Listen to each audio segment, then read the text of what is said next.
Welcome back, Smiggity Black Gang. It's your boy Smiggity, and we is here bringing you another banger, man. But yo, man, we is here sad with another one. We got another mass shooting, y'all.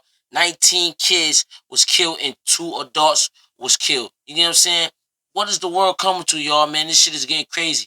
Please just like and subscribe and tune in. And please watch this video and get in the comments and tell me what y'all guys think about this shit, man. They killing our kids out there. Please just let me know. Y'all get in the comments. It's your boy Smiggity, and I'm out. We out. The painful reality of another mass shooting. This latest massacre at an elementary school in a small Texas town. Here is the latest at 10. Texas officials report 19 children and at least 2 adults killed. The 18-year-old gunman, a high school student, fatally wounded by police. That's crazy. Authorities say he carried 2 firearms, including a rifle and wore body armor. President Biden addressing the nation late today, saying it's time to act to stop gun violence. And here is a look at where it happened. Robb Elementary School in Uvalde, Texas, a city of 16,000, about 85 miles west of San Antonio, mostly middle class and predominantly Hispanic. We have live team coverage of the shooting, the gunman, and reaction from the White House to here in Southern California. We begin with Mary Beth McDade live in studio with what we're learning about this tragedy. MB? Sheriff, authorities say it was a lone gunman that carried out the deadliest school shooting in Texas history. According to the Texas Department of Public Safety, as soon as he entered that school, he started shooting at children, teachers, whoever was in his way. The Associated Press is reporting that it was a Border Patrol agent who was nearby that rushed in without backup. You gotta be sick to just want to go in there and shoot kids. It's an elementary school. Video has surfaced allegedly showing suspected gunman 18-year-old Salvador Ramos entering Robb Elementary in Uvalde, Texas. Police say armed with a rifle and handgun and wearing body armor. Authorities say after entering the school, which was filled with some 600 second, third, and fourth graders, he unleashed a bloody massacre around 11:30 a.m., killing at least 19 students and 2 teachers and injuring numerous others. Again, my heart was broken today. Man, God bless them 19 kids that we lost in that shooting. We need your prayers to get us through this. Authorities say he got into some domestic incident with his grandmother earlier in the day at their home and shot her.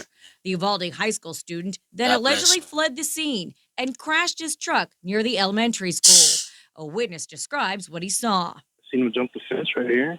He jumped the fence, and he had a backpack, and he had 2 guns in there, too. There was a massive response of law enforcement that flocked to the school. They got into a gun battle with the suspect before killing him. Let me assure you. So you telling me we need armed securities at elementary school nowadays in 2022, G? Suspects in this case. Fuck is the world coming to, Meantime, worried parents rushed to the gotta scene, be prayed searching up, for answers, trying to find out if their child was dead or alive. No, and nobody's telling me anything. Crazy, man. As a father, I don't like that shit. I got 7-year-old. And one of the parents were saying that there's kids possibly held at the funeral home. A Texas state senator says the suspect recently purchased 2 assault rifles on his 18th birthday. However, it's not clear if they were used in the mass shooting. Investigators are looking at many things, including his social media accounts. There are pictures of guns and ammunition on what's believed to be his Instagram page, and a warning saying, "Kids, be scared." They're also looking into whether he sent a cryptic Instagram message to a random teenage girl in Los Angeles saying he wanted to share a little secret. Meantime, investigators have been combing through his gray Ford F-150, while hearses are seen arriving at the school. Several news outlets are now reporting that Ramos's grandmother that he allegedly shot earlier in the day has now died. Micah, Cheryl, send it back to you guys. Mary Beth, thank you. The massacre unfolded as children and teachers were preparing to begin summer break this week, a time of happiness suddenly and viciously stolen. Tonight, as investigators gather evidence from across a large crime scene, we are learning about some of the victims. KTLA's Sandra Mitchell has been tracking developments. She joins us live from the newsroom with more. Sandra. Sure, Micah, tonight there are reports that family members have been swabbed to do DNA matching with those who were killed. Now, keep in mind, these victims are too young to have identification on them. So investigators have also been asking parents to describe what their children wore to school today. And now we're learning the stories of some of the victims. Are you in there? Outside the elementary school, the horror started to unfold. Parents embracing in agony, awaiting word on their children. First and foremost, obviously, our priorities is to get information to our families. As part of the investigation, the bodies of the victims were still inside the building. One of the first to be identified, fourth-grade teacher Eva Morales, the wife of a police officer, a mother, and a running enthusiast. She worked at the district for 17 years. Also confirmed dead, teacher Irma Garcia, married with 4 children. All of the other victims inside the school are believed to be fourth graders, just 10 and 11 years old, including 10-year-old Xavier Lopez, another teacher, one of the injured. I thank God that she came out of surgery okay. I have not been able to, but I did speak to her brother, my cousin Hector, and he confirmed that she's okay and just recovering right now. 13 children were taken to Uvalde Memorial Hospital. 2 died on arrival. Some of the other victims had to be transported 80 miles away to the nearest trauma center in San Antonio. The shooting happened on the last week of school, the kids looking forward to summer break, and then in a matter of minutes, everything changed. School will be closed. The school year's done. We'll have no school tomorrow or Thursday. All activities are canceled throughout the district. And tonight there are still hearses lined up outside the school. A local funeral home has now offered services for all of the victims at no cost. Live in the newsroom, I'm Sandra Mitchell. Sharon, Micah, back to you. Sandra, thank you. President Biden delivers an emotional call for tighter gun control measures, telling the nation and Congress that we have to act.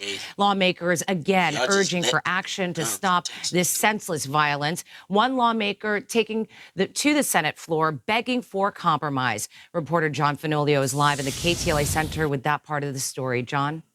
Chair, President Biden was somber and angry at the same time. He called out the gun lobby and urged renewed attention to common sense gun legislation. Especially not just pass a law in Texas where everybody can get a gun their message without a license and be able to conceal and carry without a license. Just be 18 and older. As the nation comes to terms with yet another mass shooting, this time at an elementary school in Texas, political leaders are offering starkly different but familiar responses. When in God's name are we going to stand up to the gun lobby? President Biden delivering an emotional call for new gun restrictions. Most Americans support common sense laws, common sense gun laws. The president reflecting on the loss of 26 lives, including 20 children who were gunned down at Sandy Hook Elementary School in Connecticut in 2012. These kinds of mass shootings never happen with the kind of frequency that happen in America. Same Why? shit, same topics. Why are we willing to live with this carnage? Back in Texas, what happened in Uvalde went to school, killed kids back then.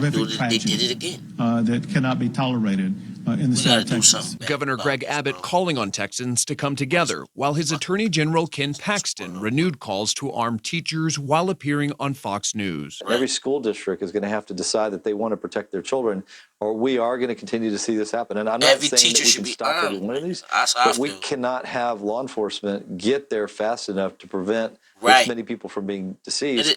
Had we had armed people in the building, we might have prevented some of this. You would have prevented a lot of people getting killed. But it was Democratic Senator Chris Murphy of Connecticut who delivered arguably the most impassioned comments from the Senate floor. What are we doing? Right. Fuck is we doing, G? There have been more mass shootings than days in the year. And we ain't going for that shit no more, bro. These kids weren't unlucky. Word, man, that shit something got to stop. This only happens in this country and nowhere else. Nowhere else do little kids go to school thinking that they might be shot that day. But I'm here on this floor to beg, to literally get down on my hands and knees and beg my colleagues. Work with us to find a way to pass laws that make this less likely. Republican Senator Jim Einhoff of Indiana responding to Murphy's comments this way. Though guns for everything is out there. I am sick and tired of it. We have to act. Couldn't imagine, bro. And don't tell me we can't have an impact on this carnage. Last year, the House passed 2 bills to expand background checks on gun purchases. Both failed in the evenly split 50-50 Senate, where Democrats needed support from at least 10 Republicans.